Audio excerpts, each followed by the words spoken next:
Hey, and thanks for joining us for Gathering 208 Online. We want to know you're here with us, so please check out the connection card in the description and let us know a little bit about yourself. This week we're talking about bucket lists. What do you want to do before you die? So here's Pastor Josh with week 1 of our series Bucket List. Hey, what's up, everybody? Welcome to Gathering 208, to our groups here in the Treasure Valley, to our groups in South Dakota. Excited to have you with us. It's 2021. All right, we are moving forward. We survived 2020 and always thankful for another year. I'll tell you what, though, the older I get, it seems like time's moving faster.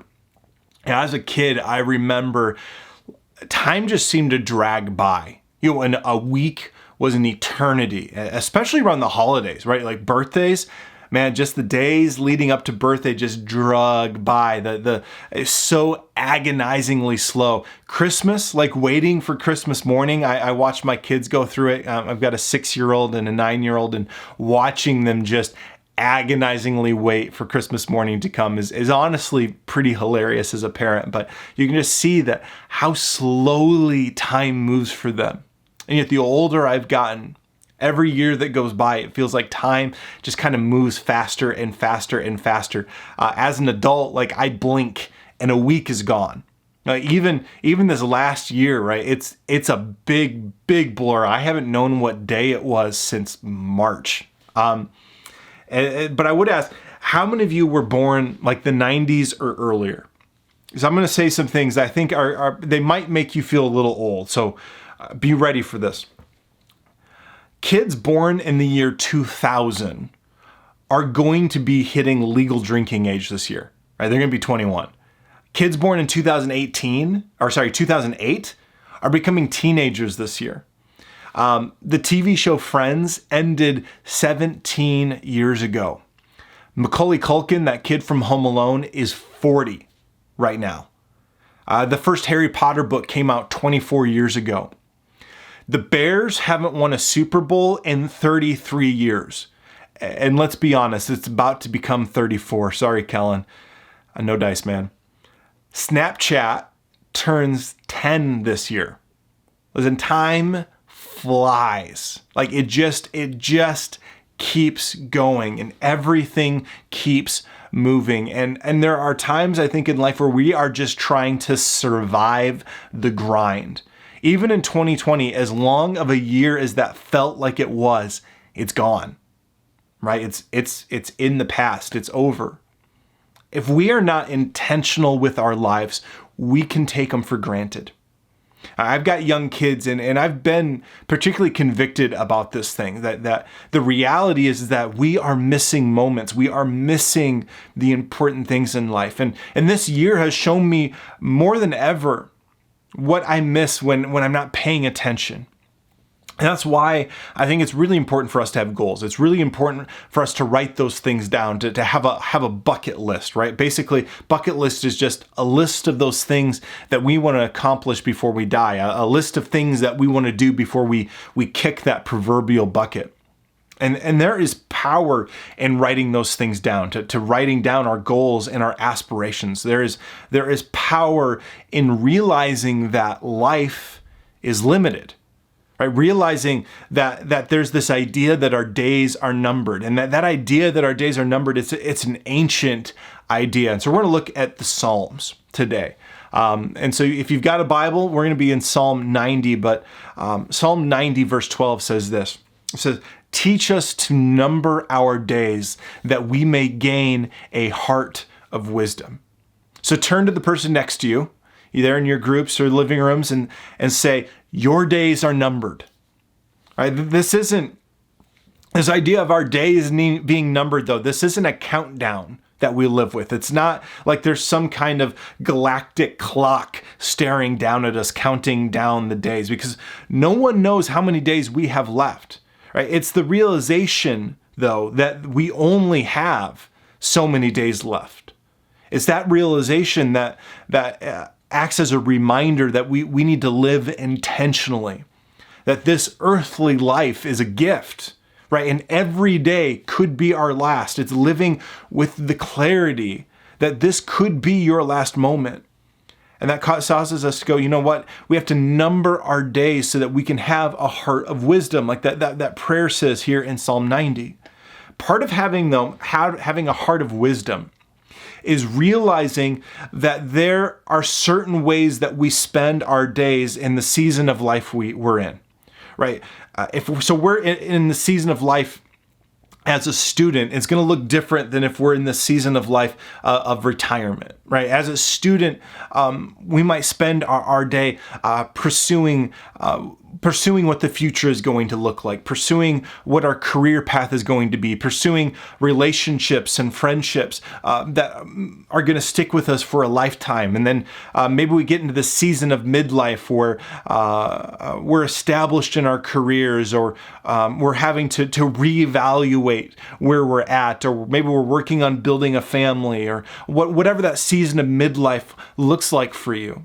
And then that looks completely different than the season of life in retirement, right? Where our days are structured differently, our goals are different, the way we're intentional with money is different, and the way that we help in raising kids is different. Like as a grandparent, what I'm told is that when you're done playing with your grandkid, you give it back to mom and dad, and like you get to go on with your life. And I'm kind of looking forward to being a grandparent some days. But listen, every season of life requires a different kind of intentionality.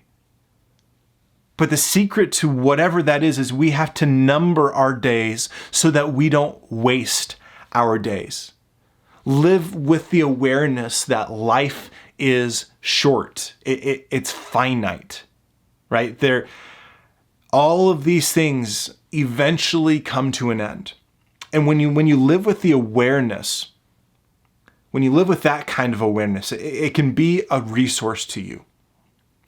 Because if we're going to number our days so that we don't waste our days, I've got a couple of thoughts on how we do that. First, remember what lasts. Right? Remember what lasts in your life, what has staying power in your life. That's one of the dangers of Instagram, right? Like Instagram is bad for contentment. It's bad for mental health. It points out all the ways that me and my life are no longer trendy, right? Like I thought once upon a time that I was trendy, and then I got older and time started moving faster, but my style didn't. And now I can look around and go, man, like my house maybe is parts of it that are a little more dated than others, and my clothes are getting a little dated, and I'm getting a little dated, and like, how can I live like this? And then you get on Instagram and you compare your life to all of these awesome photos, and then Instagram now has ads that show you how to spend your money so that you can be trendy again. And honestly, I can't afford Instagram.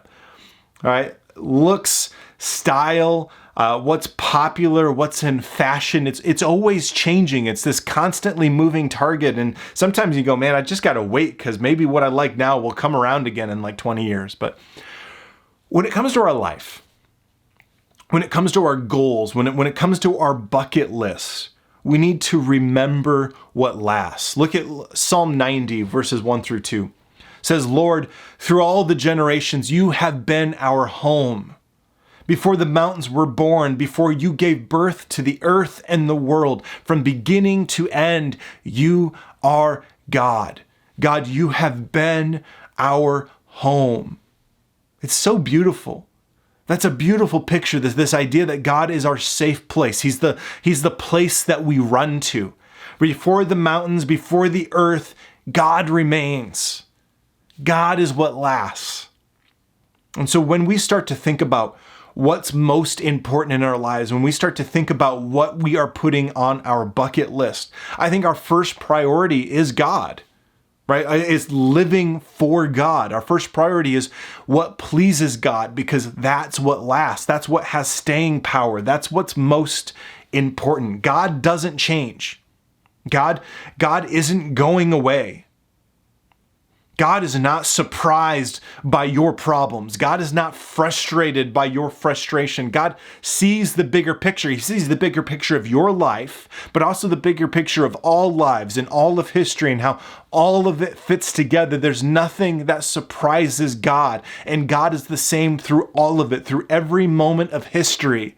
God is there, and God is reliable from beginning to end. God is present. And so we can trust him, we can lean into him because we can realize that he is big, he is strong, he is powerful. He has been our home in the past. God will be our home in the future, and he wants to be our home today because God is that safe place. He is the place where we find strength. He is the place where we find encouragement. He's the place where we realize we are not alone in this world. God is our home. And then the psalmist says something here in 90 that might be a little bit morbid. Psalm 90 verse 10 says, 70 years are given to us. Some even live to 80. But even the best years are filled with pain and trouble, and soon they disappear and we fly away. Oh man, that's an encouraging verse, right? That'll help you sleep at night. I bet you're glad you're watching now, aren't you? Right? This idea, though, sometimes in culture, sometimes in our context, we can struggle to talk about death, right? We can struggle to think about death because death is painful. Right. And so we can just kind of push it to the side and go, you know what, that's thinking and that's thoughts for another day. I don't really want to deal with that right now. I remember when my mom's mom, my grandma was sick, and we knew that she only had very limited time left. And she actually would give her kids, when they would come to see her, give them sticky notes and go, write your name on the sticky note and then put it kind of on the back of anything you want. Like any of my possessions that you want after I die, just claim them now. And I'm going, that's kind of a weird, morbid thought. And yet it was helpful. In the end, everyone kind of knew where stuff was going, and they've got a lot of kids. And but still, it's like, that can be tough for us to grapple with. What the biblical authors understood, that there is a resource in having a healthy appreciation of death, right? That resource is that it motivates us. When we understand that our time is limited, that our days are numbered, that we only get 70 to 80 years, some maybe get 90 or more, but some get significantly less. But basically, we don't have forever. If we let death become that resource, it can help motivate us to get the most out of life. Because the question is, what do you want to do before you die?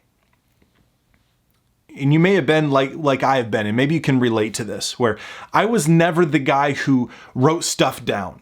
Right? I was never the guy who created that bucket list. And I would have people be like, you need to write those goals down. You need to write those life aspirations down. You need to create that bucket list. And I'd always thought, okay, I've got some ideas in my head, right? And I've got them. If I need them, they're there. They're just kind of rattling around in my head up here. And maybe you're like that. And if you're like that, I get it, right? That was me for a long time. But for me, there was a shift that happened. There was things that changed in my life, and some mentoring in my life, and I started to write those things down. And all of a sudden there was power in that. So some of the things on my bucket list, right? Some of the original things on my bucket list were to have kids, right? And then after I had my two boys, it was to raise my boys to follow Jesus. Other thing was to be a spiritual leader for my wife and my family, and to become a pastor in the local church was my goal in high school and college. And then I got my first job in ministry, and I became a youth pastor working with teens and parents. And at that point, my goal was just to survive the first 2 years, just get through it. Right. And then now I've been in ministry for over a decade. Another one was, to own a motorcycle. And now my goal is to own a motorcycle that runs. I've got new goals in my life too. Things like right now to start a church that is a multiplication hub for the entire region, to have a ministry presence in every zip code. to take my boys to Washington D.C., to take them to Arlington National Cemetery to see the changing of the guard. Even things like to see Flea from Red Hot Chili Peppers play live. To take my wife to go see Europe and the UK. I don't know what your bucket list would be, but those are some of the things on mine. And there is power in writing those things down, because when I look back at these things, they're daunting, right? And yet a lot of them have happened. Right? And that's partly because I prayed it through, I wrote it down, I gave it to God. And there's been statistics, there's been studies shown that people who very vividly write down their goals are anywhere from 1.2 to 1.4 times more likely to successfully accomplish them than people who don't. Right? That's huge. That is a big difference in goal achievement just by writing it down on a piece of paper. Taking a moment and making a note, or taking a moment and creating a doc or creating a note on your phone. But so the first thing was commit to things that last. Remember what lasts. The second thing is fill your bucket list with the awesome and the awesome. Right? And what I mean is fill your bucket with both things that would be awesome, things that would be fun, but also things that show us the awe of God, things of faith, right? And we can feel this tension a bit, right? We can kind of feel that there's the things that we want to do, and then there's the things that we ought to do, right? There's the fun things, and then there's the God things. And I think that sometimes we can build this false dichotomy between the two. And sometimes we can think, well, like would love to see Red Hot Chili Peppers play, or I want to go to a playoff game, or I want to travel here, or I want to travel there. But, those things don't seem very spiritual. And I'm not sure that I should really write them down because they're kind of trivial. And I feel like I've got to choose between the so-called secular things and the sacred things. Here's what I think. I think sometimes we use the word Christian, like Christian music or Christian schools or Christian movies or Christian colleges.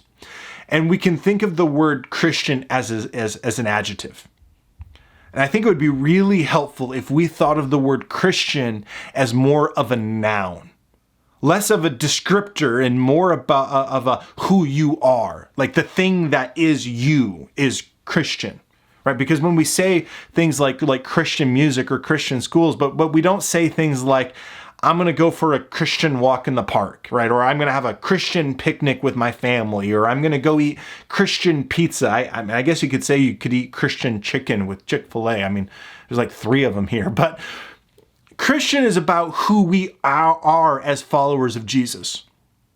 And that conversation is not about somehow distinguishing between the secular and the sacred, right? Like secular music versus Christian music, or secular movies versus Christian movies.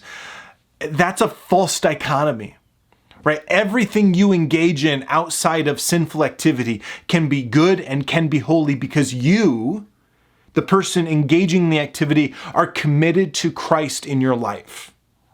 Right? Like fun things, golf or trip or travels with friends, time with family, concerts, right? Put all those things on your list, right? Those are the things that are going to enable you to live your life. Because if everything on your bucket list was the should do kind of things, that's not very inspiring. That's not very aspirational. I have a lot more chance of getting excited about doing things and going after things that I actually want to do. Those are the things that excite me. And it doesn't mean it's going to be easy, but for whatever you're putting on your list, here's some tips to actually see it happen. Right? And the first one we talked about, first one is write it down. It's powerful. It's important. Write it down. Take some time and do that. Like I said, it can be on a piece of paper. It can be a note on your phone. It can be a document on the cloud, but get it written down. Second thing is start small. Not everything has to be some kind of once in a lifetime feat or experience. Some goals are just things that you want to see accomplished in the next years or months or maybe even weeks. They can be something small and achievable now. And maybe those are small goals that help you lead to accomplishing a bigger goal in your life. Third thing is to categorize them. And I categorize them as head, heart, and hands. Right? Those head things are things that you want to know, things that you want to learn, right? Knowledge that you want to gain. Those heart things are ways that you as a person want to grow. Maybe they're books that you want to read, or maybe you want to start now and read the Bible this year, read the whole Bible this year. And I think that I highly encourage that's something people should do at least once in their life. Maybe it's a hands goal. Right? Those hand goals are places that you want to go, things that you want to do. Maybe it's a place that you want to serve or serve in a new way. There is power in thinking in both the awesome and the awesome oriented things in our lives. Write them down, right? Look at this. Psalm 37:4 says, "Take delight in the Lord and he will give you your heart's desire." We all want God to give us our heart's desire, right? We can read that and go, I like that verse. That is a good verse. Like verse of the year right now. Send me that every day. God will give me my heart's desire because I love my heart's desire. I want God to give me my heart's desire. And that is a good verse. But I think we can forget that the whole heart's desire thing hinges on the first part of the verse. Take delight in the Lord, and he will give you your heart's desire. When we take delight in the Lord, when that is the first thing, our heart's desires begin to change. Our heart's desires begin to follow the heart of God. We begin to value different things. Our heart begins to align with God's heart. And that has been a game changer in my life and in my family, especially in the season that we're in now. And this idea of we felt God has called us to plant this church. And then it was planting a church in the midst of a pandemic and making new friends in a city that we've never lived in before. And now seeing a small church spread across state lines and living in multiple states. And I read this verse and I am constantly reminded that my only job, my only priority is to delight in God, to delight in the purpose and the identity that he has for me, because he is awesome. And honestly, I'm not, right? This whole church planting thing, I stopped knowing what I was doing from the day that I said yes. It has been beyond me since day one. But that's okay, because I'm convinced that a big part in taking delight in the Lord is that it's no longer about me. It's no longer about my capabilities, but it's about God and who he has called me to be. I get to put myself aside and say, okay, God, where are you taking me? Who have you created me to be? I need you to be the one that gives me my identity. And that identity journey is so important. We're actually going to talk about it over the course of this series because it is significant. But we have got to let God lead the way. I have to delight in him. And so when we look at our life, when we number our days, when we pray these things over and over, when we take them to God, when we check our motives, when our heart is in alignment with God's heart, God works. God does remarkable things. And we find ourselves living a life that is full of impact beyond our ability to impact, that is full of capabilities that is beyond our level of capability, because we have put ourselves aside and we are taking delight in God. When we delight in God, the desires of our heart match the design of God's heart. When we delight in God, the desires of our heart match the design of God's heart. And the beautiful part is, when that becomes a part of how we operate, when we find ourselves delighting in God, not just in the sacred parts of life, but in everything. We see God moving in every aspect of our life. Every time we go out hiking or camping or out on the water, we can delight in God. When we're watching a great football game or whatever sporting event that you enjoy, we can delight in God. When we are spending time with family or spending time with friends, we can delight in God. When we check those things off the bucket list, whether they're small or those one-time lifetime achievement or once in a lifetime moments, we can delight in God, because delighting in the Lord, and He will give us our heart's desires. So number your days so that you don't waste your days. Let death be a resource. Let it motivate you to be intentional in every moment, in every day of your life. Because my question to you is simple.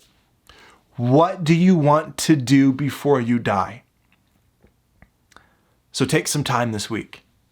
Make some notes. Write it down. And then give it to God. And ask, where are you taking me? Can you pray with me?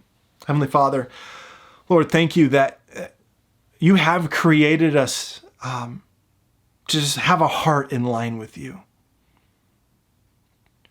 To have a life that is full of our heart's desires when we delight in you, Lord. That everything we do, whether we feel it's the secular or the sacred, whether we feel it's the awesome or the awesome, all of it can be in line with you when you are the first priority in our life, when you are the center of our life, Lord. And so I pray, Lord, that we will be intentional, that we'll take some time this week to dive into who you've created us to be and to dive into what are the things that we want to see in our life before we die. That we'll use death as a resource so that we can live each and every day intentionally. And when we get to the end of our life, we can look back and go, you know what? I was faithful and I took advantage of the moments and the opportunities that you gave us, because this life is a gift. So Lord, I pray that we won't waste it. In your name, amen. We all only have a certain number of days. Is your heart like God's heart? Continue that conversation in your discipleship groups and your community groups with the discussion guide that we've included in the video description. Next week, we're going to continue this conversation with Lonnie in week 2 of our series Bucket List. So be sure to check that out. Hey, you made it to the end of the video. You know, your generosity makes it possible for us to continue to operate as a church, to make videos like this, to do Love Local and Love Global in our community and in communities around the world. And so if you want to give to Gathering 208, you can go to gathering208.com/give, and your generosity makes stuff like this possible. So thank you. What do you want me to say? The same thing. Just end it better.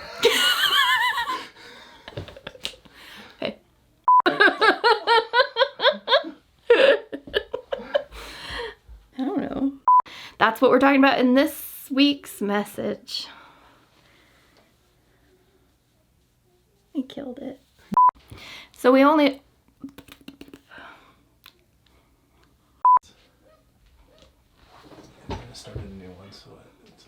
What do you want to do before you die? Check it out in this message. Nope.